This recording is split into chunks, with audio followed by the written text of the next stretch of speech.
بسم الله الرحمن الرحيم. الذين يبلغون رسالات الله ويخشونه ولا يخشون أحدا إلا الله وكفى بالله حسيبا. ما كان محمد أبا أحد من رجالكم ولكن رسول الله وخاتم النبيين وكان الله بكل شيء عليما. يا أيها الذين آمنوا اذكروا الله ذكرا كثيرا وسبحوه بكرة وأصيلا.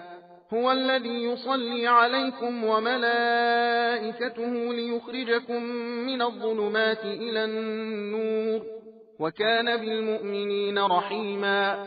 تحيتهم يوم يلقونه سلام وأعد لهم أجرا كريما.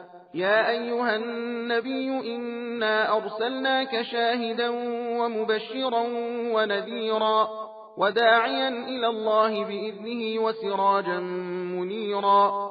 وبشر المؤمنين بأن لهم من الله فضلا كبيرا. ولا تطع الكافرين والمنافقين ودع أذاهم وتوكل على الله وكفى بالله وكيلا. يا أيها الذين آمنوا إذا نكحتم المؤمنات ثم طلقتموهن من قبل أن تمسوهن فما لكم عليهن من عدة تعتدونها فمتعوهن وسرحوهن سراحا جميلا. يا أيها النبي إنا أحللنا لك أزواجك اللاتي آتيت أجورهن وما ملكت يمينك مما أفاء الله عليك وبنات عمك وبنات عماتك وبنات خالك وبنات خالاتك اللاتي هاجرن معك وامرأة مؤمنة إن وهبت نفسها للنبي إن أراد النبي أن يستنكحها خالصة لك من دون المؤمنين.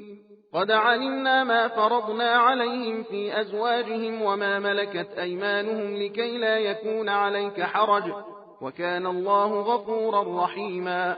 ترجي من تشاء منهن وتؤوي إليك من تشاء ومن ابتغيت ممن عزلت فلا جناح عليك.